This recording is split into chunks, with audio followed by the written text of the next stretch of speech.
네, 안녕하세요 여러분. 이번에는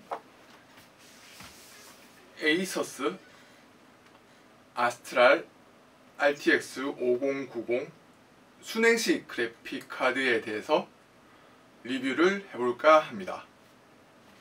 우선 비싼 RTX 5090 그래픽 카드를 어떻게 하면 최대한 저렴하게 살 수 있는지 한번 말씀을 드려볼게요.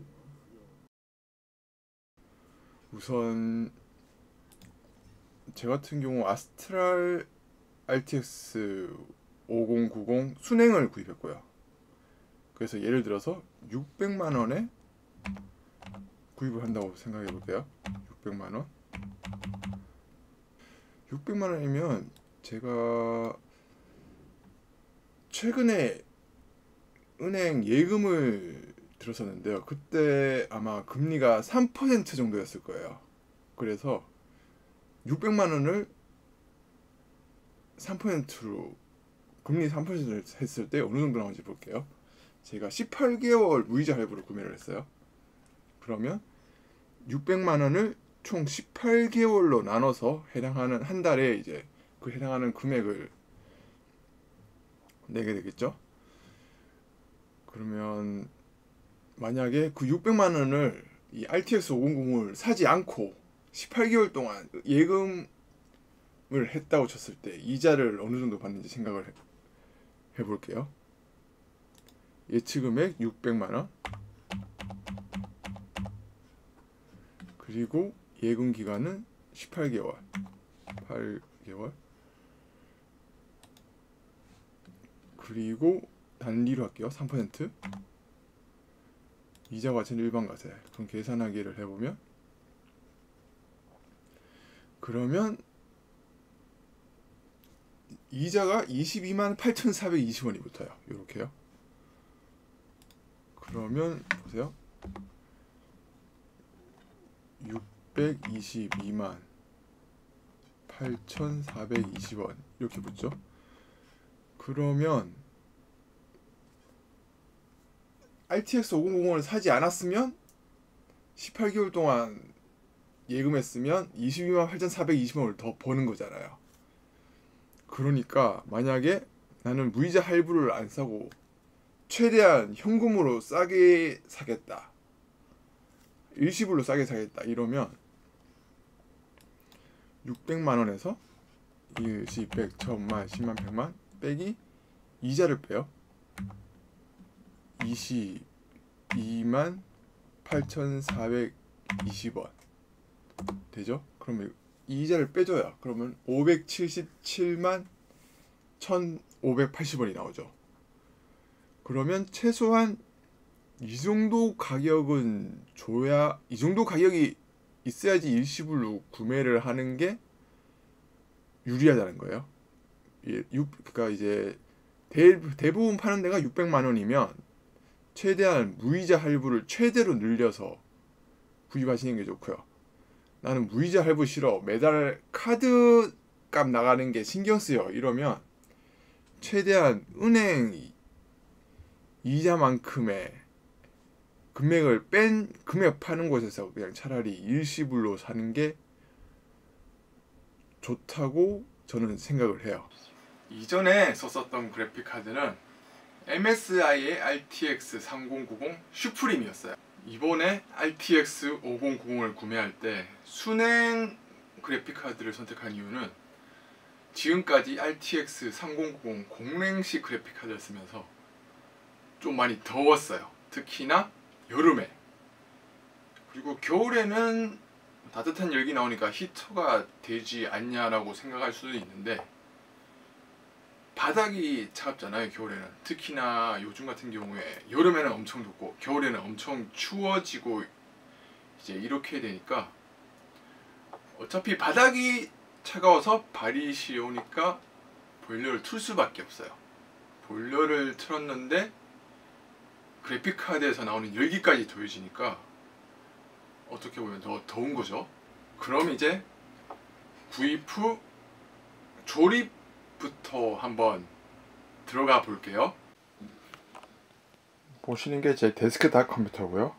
케이스가 프랙탈 디자인 디파인 7 XL이에요. 굉장히 커서 확장성은 용이한 게 정말 좋더라고요. 이거는 이제 본체 밑에 있는 케이스 본체 밑에 먼지 같은 거 들어가는 거 방지하기 위해서 이제 키보드는 필터 같은 거예요.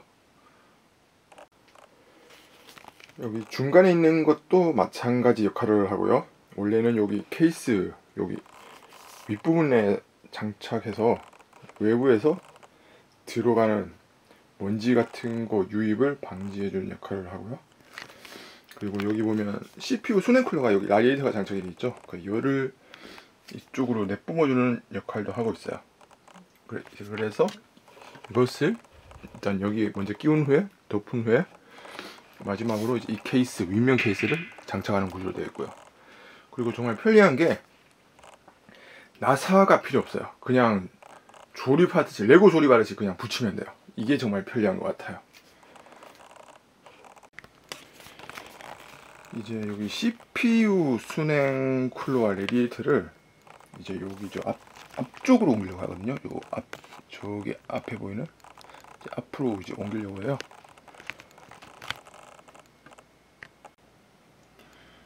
이제 프론트 패널 쪽에 크라켄 G73 CPU 순행 쿨러를 설치하려다 보니까 지금 바람 방향이 이제 이렇게 나가거든요. 이쪽으로 이런 식으로 나가요. 그런데 실제로 컴퓨터 본체에 시원한 바람이 들어와야 되잖아요. 그래서 팬을 이제 반대 방향으로 끼워서 설치를 해야 될 것 같아요. 호수 길이가 길지가 않아서 이제 호수 길이를 이제 밑으로 해서 설치하는 거는 어려울 것 같고요. 현재로서는 그냥 여기서 팬 방향만, 요 세 개 팬 방향만 이제 바람 방향이 이쪽으로 오도록 해서 설치를 하는 게 최선인 것 같네요.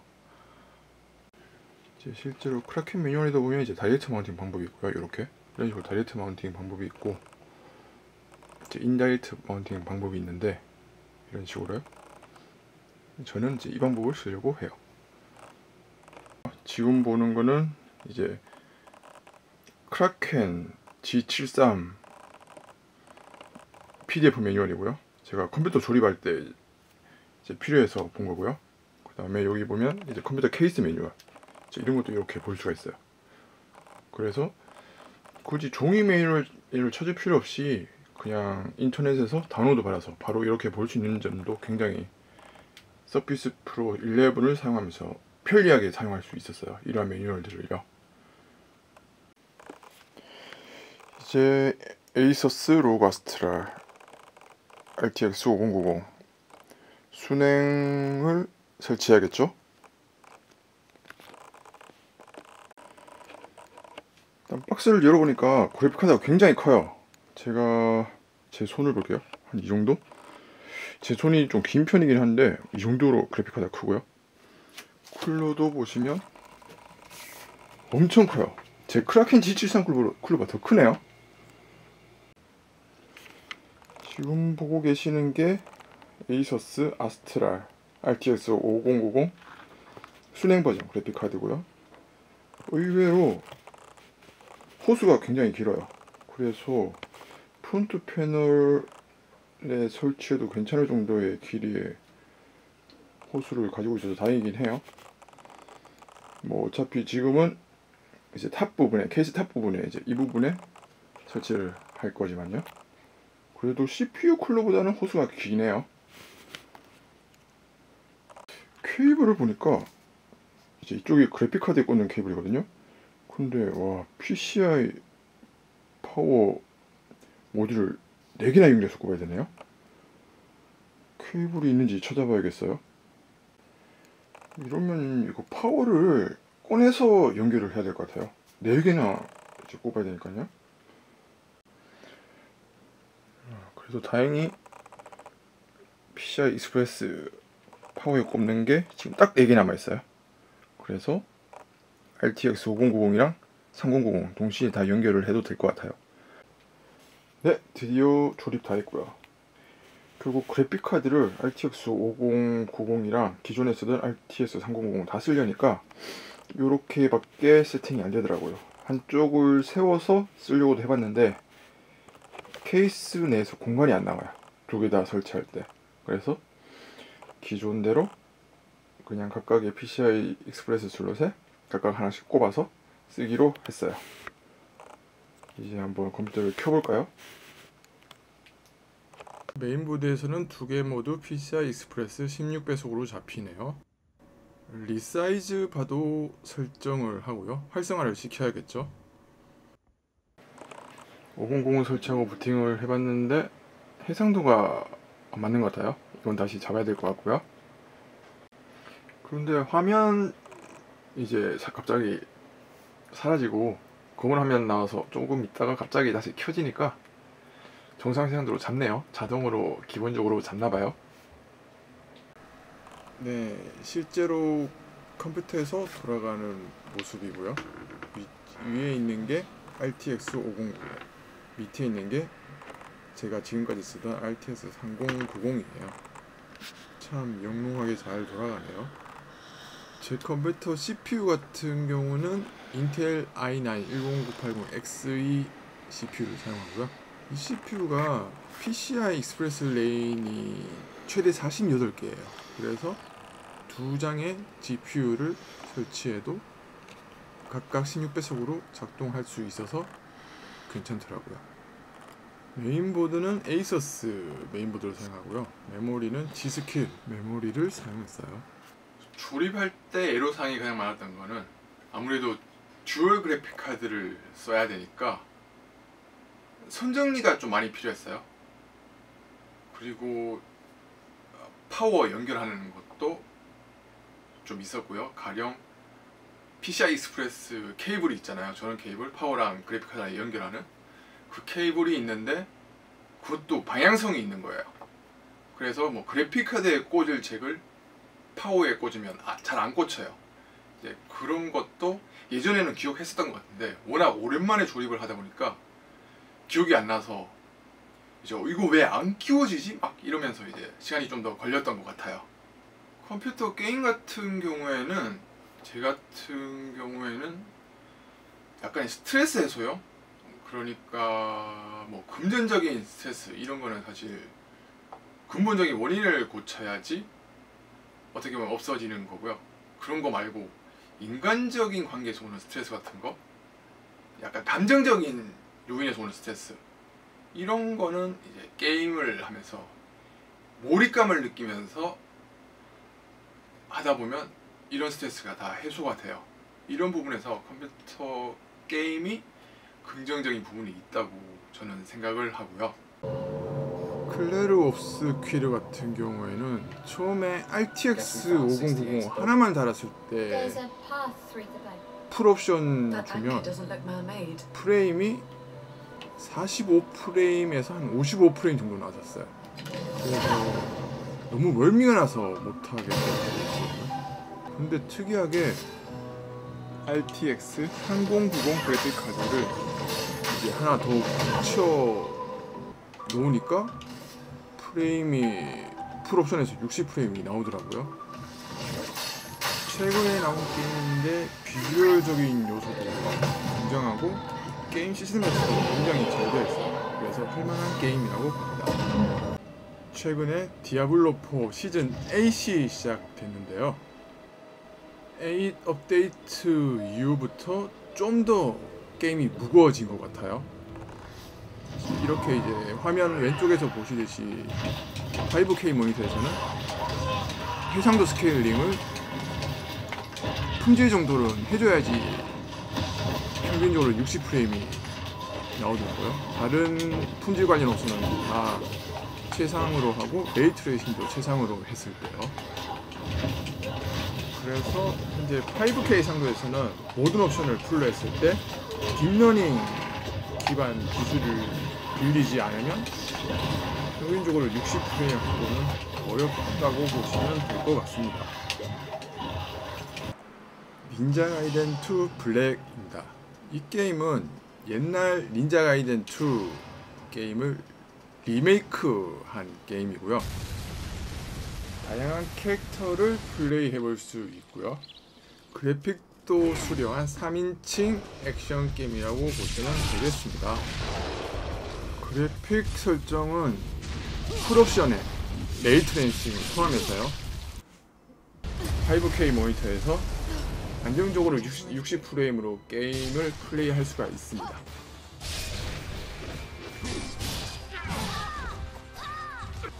캐릭터마다 화려한 기술도 있어서 보는 재미도 있고요.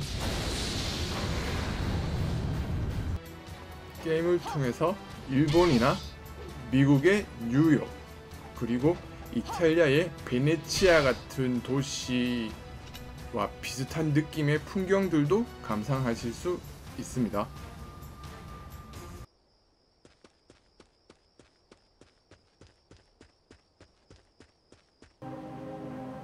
퍼스트 디센던트 게임은 제가 플레이하는 게임은 아니고요. 처음에 출시했을 때 한번 어떤 게임인지 한번 잠깐 이제 해본 것이 있어서 컴퓨터에 설치가 되어 있었어요.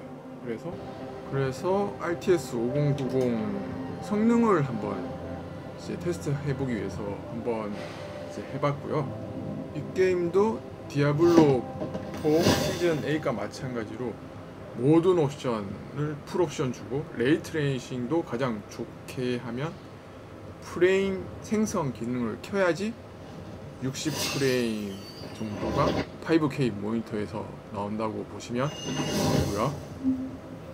이 게임도 예전에 할 때 60프레임 안 나왔을 때 막 멀미 증상이 저는 일어났었거든요.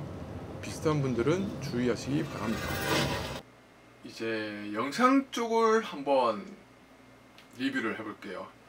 제가 궁극적으로 이걸 산 이유이기도 한데요. 제가 사용하고 있는 캐논 EOS R5 카메라의 경우 8K로 영상으로 레코딩할 때 12비트 422 형식이에요. 이 영상을 프리미어 프로 같은 영상 편집 프로그램에서 인코딩이나 렌더링 할 때 엄청 빨라져요. 보시고 있는 게 지금 풀 사이즈로 프리미어 프로에서 8K로 영상을 렌더링 하고 있는 것이에요. 저기 화살표 있는데 남은 시간이 보이시죠? 지금 현재 보면 한 34분, 33분 이제 이런 식으로 줄어드는데요. 이제 제가 예전에 사용하던 RTX 3090은 처음에 남은 시간이 3시간이 나왔어요. 단순하게 계산해도 거의 5배 이상 인코딩 속도가 빨라졌다는 걸 알 수 있고요. 실제로 윈도우 작업 관리자에서도 RTS 5090으로 인코딩 하는 걸 보실 수가 있고요. 물론 CPU도 같이 이제 돌아가죠. 자, 그럼 지금부터는 RTX 5090을 사용한 딥러닝에 대해서 한번 이야기를 해볼게요. 이 화면에서 보시는 왼쪽이 정상 QR코드 이미지고요.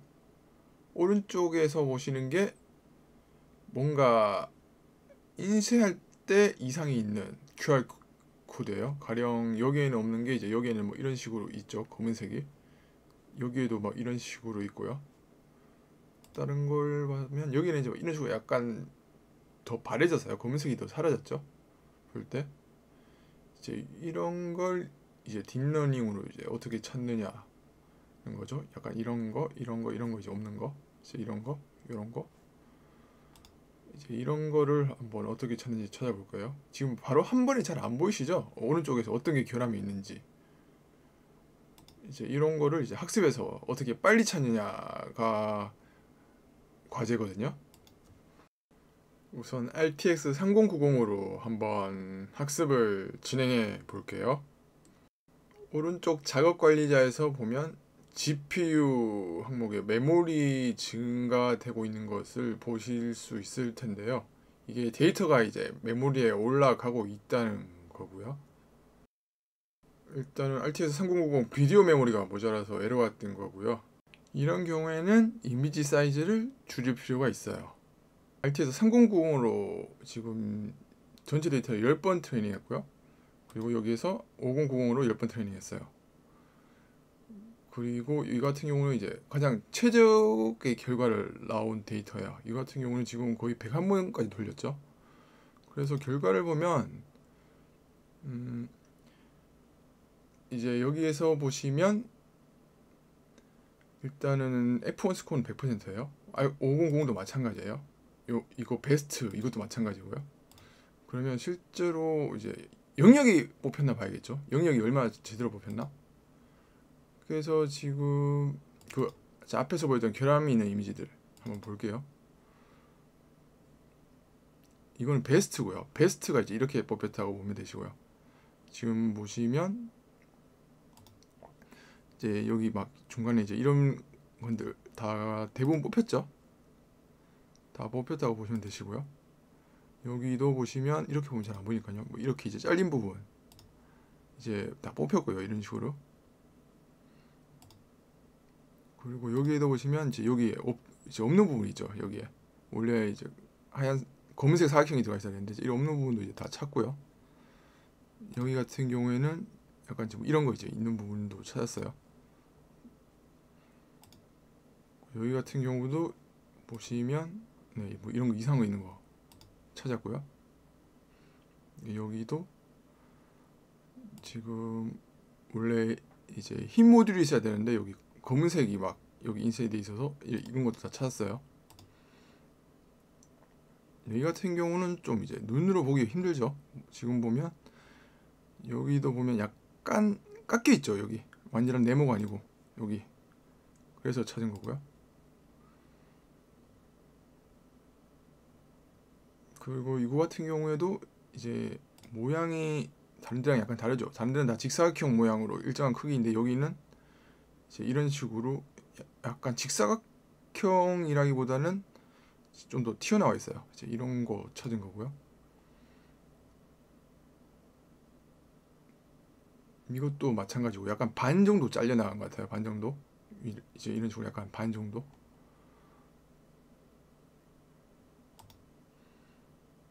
그리고 여기 부분도 보시면 네, 여기 잘려 나갔고요. 여기도 약간 이제 잘려 나갔어요. 지워졌어요. 이제 이런 거 다 찾았다고 보시면 되고요. 그래서 이제 이런 식으로 이제 트레이닝을 통해서 이제 옵션을 이제 이런 식으로 이제 다 주고요. 이제 트레이닝을 통해서 이제 이런 식으로 결함을 다 찾아냈어요. 그리고 그럼 3090 이제 10번 돌린 거 볼게요.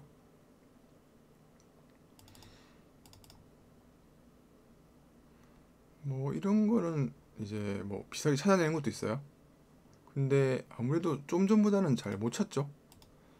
지금 보시면 이제 여기도 마찬가지고요. 약간 다른 부분을 더 많이 찾았어요. 약간 이런 부분, 뭐 이런 부분도 찾았지만 여기도 보면 이제 이런 부분은 좀 전에 찾았었는데 지금 못 찾고 있죠. 여기도 지금 못 찾고 있고요.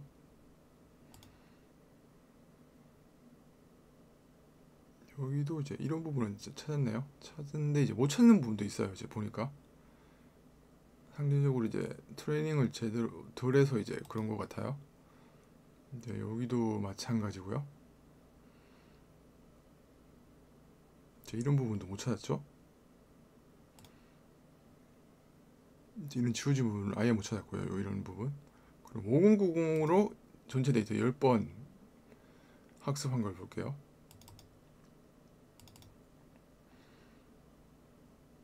이것도 거의 뭐 300이랑 뭐 결과 비슷하네요. 10번 돌렸으니까. 근데 500이 해상도가 좀 더 커요. 메모리가 좀 더 크잖아요. 지금 보시면 500이 지금 31.5 24기가 약간 이렇게 되거든요. 그래서 5090이 비디오 메모리가 크기 때문에 좀 더 해상도를 크게 트레이닝할 수가 있어요. 그런데 10번 이제 두 번 다 이제 3090, 5090 모두 각각 10번씩 트레이닝해서 본 결과는 그렇게 크게 차이가 없다라고 보면 될 것 같아요. 네, 거의 뭐 3090이랑 비슷하게 뽑아있네요. 지금 학습한 게 비슷하니까. 좀 더 정확하게 뽑기 위해서는 좀 더 많은 학습이 필요하다고 보면 되고요. 학습을 많이 해서 로스를 떨어뜨려서 좀 더 정확한 영역만 찾을 수 있게 뽑아야 된다고 보시면 될 것 같습니다. 이 상대적으로 좀 더 폭넓은 옵션을 사용할 수 있겠죠. 이미지도 사이즈도 좀 더 크게 가져갈 수 있고 뭐 다른 세팅, 뭐 이미지 비디오 램을 차지하는 세팅 값도 좀 더 폭넓게 사용할 수 있고요. 이제 그런 면에서 3090보다는 이제 5090이 이제 가져갈 수 있는 옵션이 더 많고, 그 다음에 500이 더 같은 조건이면 500이 더 빠르게 학습할 수 있다고 보면 되겠습니다. 여기에서는 듀얼 GPU를 사용하는 걸 보여드릴 거예요. 왼쪽은 프리미어 프로에서 앞에서 보여드렸던 서피스 프로 11 루나레이크 리뷰 영상인데요. RTX 5090으로 이제 인코딩을 할 거고요.